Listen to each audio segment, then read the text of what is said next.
आंतर्जातिक योग दिवस अवसर में समस्त को हार्दिक शुभेच्छा और शुभकामना। आमे समस्ते जानीचे आज योग को सारा विश्व आपणई माननीय प्रधानमंत्री आह्वान क्रमे जातिसंघ जुलाई 15 जून 21 याकू आंतर्जातिक योग दिवस रूपे पालन करने जातिसंघ मान्यता देतिला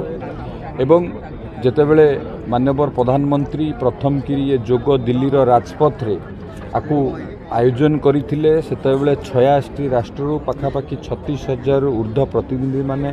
बिना द्विधारे जोग देइथिले एवं आज देखंतु सारा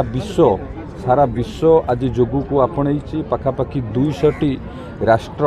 रे आज योग दिवस पालन होची। ऑस्ट्रेलिया कतुर आंटलाटिका पर्यंत आज यदि आपण मान देखिबे सबु देश रे आज योग जो आंतर्जातिक योग दिवस पालन करा जाउची एवं एही परिप्रेक्षी आज भारत वर्ष रे सारा राज्य रे सब आम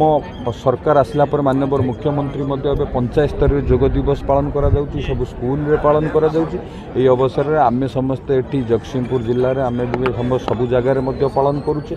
एवं योग मध्य आउ एक एथिरे पौराणिक कथा हिसाब से यही जुलाई 21 जेहेतु सूर्य दक्षिणानयन होती यही समय रे मध्य आध्यात्मिक लाभ मिलता है एवं योग करने द्वारा जो आमर कथार अच्छी स्वास्थ्य संपद आम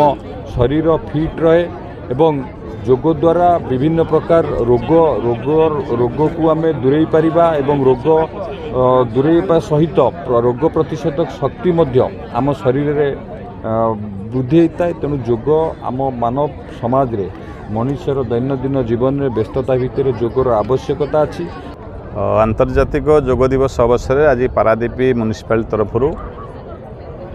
बेलाभूमि बालीयात्रा पड़िया कलिंग बालीयात्रा पड़िया ठारे आज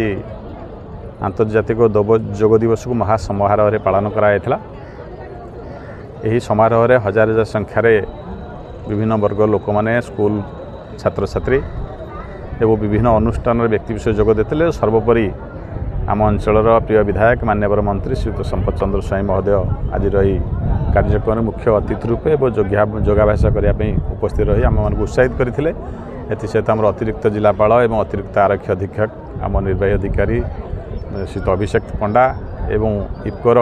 वरिष्ठ पदाधिकारी श्रीयुत प्रसन्न कुमार बेहरा एवं यूनिटी हेड गोवा कार्बन श्रीयुत वेणुगोपाल नायडू एवं पारादीप महाविद्यालय अध्यक्षा श्री सस्मिता सरस्वती प्रभृति बहुत वरेण्य विशिष्ट व्यक्ति मैंने ही योग विषय जोग देते एवं विभिन्न स्कूलर सम्मानीय शिक्षक शिक्षयित्री मैंने बहुत संख्यार जोग दे योगाभ्यास शिविर को सफल करते आमर आज दिन में संकल्प रहा आम समस्ते योग करवा सुस्थ रहा एवं समाज को एक शांति और सुस्थ वातावरण सृष्टि करवा और समस्ते भले रहा अन्य को भले रही सुजोग देवा एवं समस्तंकर सबु लोकंकर गोटे ये पृथ्वी रे समस्त स्वास्थ्य भल यही आज दिन वार्ता।